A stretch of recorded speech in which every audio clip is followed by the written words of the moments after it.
हमारे दांतली गांव के हनुमान राम जी ब्याडवाल जिन्होंने ये जमीन भेंट की है, मैं उनका भी आभारी हूं। हमारे रामधन जी मीणा जो भारत सरकार के अंदर विधि विभाग के अंदर कार्यरत थे, वो रिटायर्ड होने के बाद में जब से हमने बीड़ा उठाया है तब से हमारे साथ रहे हैं। लेकिन मैं बहुत बहुत आभार और बहुत बहुत धन्यवाद व्यक्त करता हूं हमारे पूर्व सरपंच साहब स्वर्गीय श्री गिरधारी जी और उनके पुत्र हरिनारायण बाबू जी। मैंने विचार रखे, इन्होंने समर्थन किया, एक पेड़ के नीचे हमारी मीटिंग हुई और हमने आज इसको अंजलि जामा पैदा करके और यहां तक लाके खड़ा कर दिया। लेकिन एक मेरे भाइयों बात को याद रखना, आज 27 अगस्त 2023 है। मैं ये चाहता हूं, मेरी ये भावना है, कोई रहे या कोई न रहे, लेकिन इस कार्यक्रम को हर साल ऐतिहासिक कार्यक्रम के रूप में मनाया जाना चाहिए।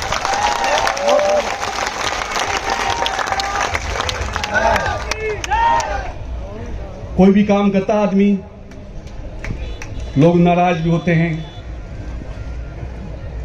कुछ आदमी आवेश में कुछ बोल भी जाते हैं। यदि मैंने इस कार्यक्रम में किसी को भी कुछ बोला है, उससे मैं क्षमा याचना चाहता हूं। इस कार्यक्रम के अंदर फिलहाल हमारे वरिष्ठ नागरिक मंगलचंद जी मीणा, जिनके दोनों बेटे आरएएस ऑफिसर हैं, हमारे समाज की शान है, वो यहाँ मंच पे मौजूद है। श्रीमती मंजू जी मीणा जो हमारे पूर्व प्रधान रही है। श्री अर्जुन लाल जी वाइस प्रिंसिपल अध्यक्ष प्रतापगढ़ कर्मचारी एवं अधिकारी के सभी। Doctor Yashoda Meena professor college शिक्षा। श्री विश्राम मीणा ब्याडवाल सरपंच ग्राम पंचायत पीपलाई। जगराम जी ब्याडवाल। सीआर मीणा जो रिटायर्ड कस्टम के अंदर से रिटायर्ड है, हमारे कमिश्नर रहे हैं, मैं उनका भी आभारी हूं। सियाराम ब्याडवाल युवा नेता जो उस जमाने में मेडिकल कॉलेज के अध्यक्ष रहे हैं। ऐसे बहुत कम लोग पैदा होते हैं कि जिनकी महिमा को हम आगे तक याद रखते हैं। मेडिकल कॉलेज का अध्यक्ष और हमारे समाज का, हमारे परिवार का सदस्य बना है, ये हमारे लिए बहुत बड़ी गौरव की बात है। गोपाल जी मीणा आदिवासी अध्यक्ष जमरामगढ़। कैलाश संजी मैनेजर साहब। गिरिराज जी दंताड़ा। मंगलराम जी पटेल। श्री भगवान जी बासना। हरसाई जी आरएस। डॉक्टर हरसाई जी मीणा। राम प्रताप जी सरपंच नटाटा। सियाराम मीणा जमोली। रामस्वरूप सामरेड और हरि किशन जी मीणा ब्याडवाल। आप ये न भूलें कि मैंने किसी का नाम नहीं लिया, मैं माफी चाहता हूं सभी का। मंच में जो लोग विराजमान हैं, इसमें सबका नाम लिया जाना संभव नहीं है, तो मंचासीन मेरे साथियों, मेरे बुजुर्गों, मेरे भाइयों, मैं आप सबका सामने बैठे हैं, जिनका सामने मेरी बहनें माताएं बेटी है, जिनका और मंच पे बैठे मेरे बड़े बुजुर्ग या छोटे जो भी मेरे बहन भाई है, जिनका सबका हार्दिक स्वागत और अभिनंदन करता हूं। राव बादा प्रश्न ये उठता है कि राव बादा कौन था? हु वाज द राव बादा? राव बादा हमारे नरहट के अंदर जिनकी राजधानी थी, ब्याडवाल गोत्र के थे। एक बार मैंने रोलिंग मिल बनाई थी, तो वहां मेरे पंजाबी भाई काम करते थे। उन्होंने मुझसे पूछा कि बाबूजी आपका गोत्र क्या है? मैं कहा जी मेरा गोत्र ब्याडवाल है। बोले हमारा पूरा बठिंडा जो जिला है पंजाब में, जो जट सिख है, वो करीब करीब 30-40% ब्याडवाल है। जैसे जैसे लोग बढ़ते गए, जैसे जैसे हम गुजरते गए, कुछ लोग मिलते गए, कुछ लोग बिछड़ते गए, नाव आगे उनके बढ़ते गए। लेकिन एक बात मैं स्पष्ट रूप से बता देता हूं, ये जो नरहट आपका नरहट है, विराटनगर है, मत्स्य प्रदेश, ये प्रदेश मत्स्य प्रदेश के नाम से जाना जाता था राजस्थान के इतिहास में। और मत्स्य प्रदेश में विराट नरेश, अब मैं कहूंगा तो डॉक्टर साहब मेरी मजाक कर ला, सत्य यह है कि वो बिहारवाल थे। हमारा कुनबा पंजाब से लेकर के वो बंदो उत्तर का जाओ थे, कोई भांजा या जवाई चब्बे यार बशरा मिल्ला बाकी टोटल बिहारवाल है आपके अलवर से लेकर के आगे तक।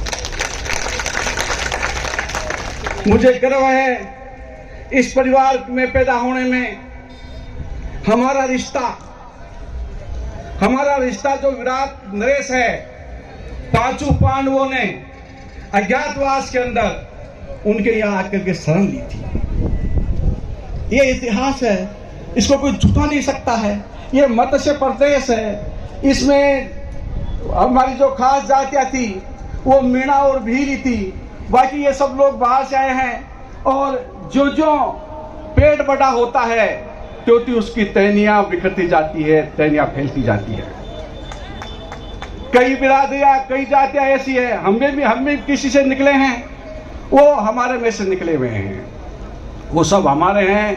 मैं ये भेदभाव नहीं करना चाहता कि मैं बिहारवाल हूं, मैं मीणा हूं, वो गुर्जर है, वो यादव है। आज इस कार्यक्रम की डॉक्टर साहब सबसे बड़ी पहचान ये है कि इस कार्यक्रम में सभी लोग, जब हमने शुरुआत की थी तो हमारे यहाँ के हरियाणा ब्राह्मण भी, रगर समाज के लोग भी, बेरवा समाज के लोग भी, उन्होंने जो बनाया, जो सहयोग दिया था कि बाबूजी हम भी आपके साथ हैं। बोले हूँ बाबा का लिहाज बसाया था, मैं यहाँ जो बस रहे हैं वो किसी भी जाति के हो, हम बोले मैं बाबा का लिहाज बसाया था तो माँ की भी आत्मा याद है कि मेरे भी मैं 2 रुपया लगा वो चावा। जब मैंने समिति बनाई थी स्पष्ट रूप से सबसे कहा था कोई जाति पाति, कोई भेदभाव नहीं, कोई एरिया नहीं, जो भी हमारी मदद करेगा हम इसमें सबका साथ लेंगे। आदमी हमारे समाज में ऐसे ऐसे हैं जो अकेले मूर्तियां बना सकते हैं, अकेले सब कुछ कर सकते हैं, लेकिन मैंने कहा 1 रुपये भी कोई आदमी को लागे लो, मगर परिवार वालों को लागे लो या दूसरा परिवार वाला को लागे लो, तो उसकी आस्था इस बाबा से जुड़ेगी। हमने सबसे जो मिला जो लिया, सबसे जो आगे बढ़ाया। मैं विराट नरेश की बात करता हूं, जब पांडवों का अज्ञातवास खत्म हुआ तो उनकी बेटी थी उत्तम, उनको संगीत सिखाया था अर्जुन ने। तो अर्जुन की वो बेटी की तरह थी, तो उन राजा ने प्रस्ताव रखा कि महाराज मैं आपसे संबंध करना चाहता हूं, क्यों नहीं मैं अर्जुन को अपनी बेटी दे दूं। अर्जुन ने कहा नहीं, अर्जुन महान था, उसने कहा कि नहीं, मेरी इसकी उम्र में बहुत अंतर है, ये मेरी बेटी के तुल्य है। और उसको अपने बेटे अभिमन्यु के साथ में उसका रिश्ता तय हुआ और शादी हुई। उनका आखिरी शासक था राजा परीक्षित। एक वो थोड़ी सी बात के मायने हावच है, भर्तृहरि जब जोगरम लेके गया तो उसकी माँ ने कहा था कि पूर्व भी जाना, पश्चिम भी जाना, उत्तर भी जाना, पर दक्षिण दिशा में मत जाना, वहां तेरी बहन बसती है चंपा दे, वो तेरे को देखती ही मर जाएगी, जोगी के बेस में वो तेरे को कभी बर्दाश्त नहीं करेगी। तो भरत जी वहां पहुंच गए, जाकर के अलग जगाया, बोले मुझे भीख चाहिए। तो दासी भीख लेके आई तो उन्होंने मना कर दिया कि नहीं, रानी के हाथ की भीख चाहिए मेरे को। बोले तू कौन है? बोले कि मैं, ये रानी मेरी बहन है। तो उसने पूछा कि कैसे तू जोगी बना? तब तो उसने बताया था जन्म भया चाक सो शहर उजीनी गांव, बेटा गंधर्व सैन का तो दरियावर तरी नाम, हाथा बलिया चा काकर डोड़ा सरबर बलिया चा मोर, और मैं तोरण तो मरा चा राजा परीक्षित की पोर। तब बहन ने पहचाना था कि वास्तव में मेरा भाई है। फिर वो बहन अपना राज मेरा सब छोड़ करके भाई के साथ में जोगरम धारण कर लिया। तो हमारा रिश्ता उस जमाने में द्वापर युग के अंदर पांडवों से था। आज हमारा राव बादा चंद्रसेन जी के पुत्र थे। जब अकबर ने अपनी सेना भेजी महाराणा प्रताप से युद्ध करने के लिए, तो उसने बीच में रोक लिया उनको कि वो महाराणा प्रताप के पास जाने से पहले तुझे मुझसे युद्ध करना पड़ेगा। उस युद्ध में वो पराजित हुए। यहाँ आकर के दातलगढ़ के अंदर उन्होंने स्थान ली। लेकिन जब वो सेना वापस लौट के आई तो फिर राव बादा बीच में खड़े हो गए। तो एक कहावत है कि दातलगढ़ नौबत बजी, जरी खड़ा निशान, राव बादा नरेट में जाकी बादशाह मानी कान। अकबर बादशाह ने भी उनकी कान मानी थी। तो मैं आपसे निवेदन कर रहा हूं, मैं तो बुरशेट पैंट पहनो छो, सरकारी नौकरी करे छो। डॉक्टर साहब ने अलग जगह मीणाओं के अंदर ये मीटिंग ली बसंतपुरा के मायने। कन्हैयालाल जी बोलिया कि यार मार्ग में गाड़ी को हमारे साथ चलो, मैं भी हमारे साथ चले हूं। इन्होंने समझाया समाज को, समझो, अपने पांव पे खड़ा हो जाओ। इनकी देन है कि कन्हैयालाल मीणा बसी से विधायक बना। इसकी देन है, इनकी देन है कि हम इनके नेतृत्व में सब मिलकर संघर्ष करें। हमारे मुख्य अतिथि वो शख्स हैं, राजस्थान सरकार में मंत्री थे, कैबिनेट मिनिस्टर थे। जब समाज में संकट आया तो ये पहला व्यक्ति है जिसने मंत्रिमंडल को त्याग करके समाज के बीच में आकर के बैठा। सरकार से इस्तीफा दे दिया। वसुंधरा से नाराज हो गई, वक्त पड़ा। ये वो शख्स है जिसने अपनी आवाज पे 3 लाख लोगों की भीड़ इकट्ठी करके ये मैसेज दे दिया पूरे केंद्र सरकार को, सारी दुनिया को, कि डॉक्टर किरोड़ी अकेला 3 लाख की भीड़ इकट्ठी कर सकता है, ऐसा कोई नेता नहीं है राजस्थान के अंदर। तो डॉक्टर साहब मारो कूसनो और बुसे टोतवा दिना मानवी कुर्तो पजामा पहना दिए। और मैं भी आप लोगों के बीच में मैं लागा, अंदर तक मैं संघर्ष करता आया। तो मारो मतलब यह है कि डॉक्टर साहब ने एक हमारे समाज को एक रास्ता दिखाया है, एक मिसाल है डॉक्टर साहब। आज पूरे हिंदुस्तान के अंदर कहीं कोई चर्चा होती है, वो शख्स जो हमारे बीच में आज बैठे हुए हैं, कोई पार्टी पॉलिटिक्स सिखाने की जरूरत नहीं है। इन्होंने सबसे पहले तो कन्हैयालाल मीणा को बिना पार्टी के एमएलए बना दिया, फिर सांसद का चुनाव लड़के इन्होंने अपना लोहा पूरे हिंदुस्तान को मनवा दिया कि डॉक्टर किरोड़ीलाल एक वो चीज है जो बिना पार्टी के भी मेंबर ऑफ द पार्लियामेंट का इलेक्शन जीत सकता है। ये एक मिसाल है।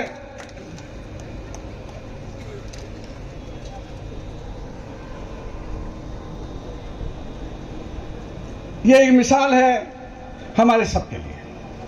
तो मैं तो ये कहता हूं, समाज में जब हमारे आरक्षण का संकट आया, डॉक्टर साहब बीच में खड़े हो गए। डॉक्टर साहब ने समाज को संभाला, सबको एकजुट किया, सबको आगे बढ़ाया है। आज ये यहाँ खड़ा रहे हैं, मैं इनका बहुत बहुत आभारी हूँ। इनका हार्दिक स्वागत और अभिनंदन करता हूँ। आज ये पूरे देश के अंदर अलग जगा रहे हैं राष्ट्र की, नेशन, और मैं इनका समर्थन करता हूं कि हमारे लिए नेशन फर्स्ट है, बाकी सारी दुनिया पीछे है। तो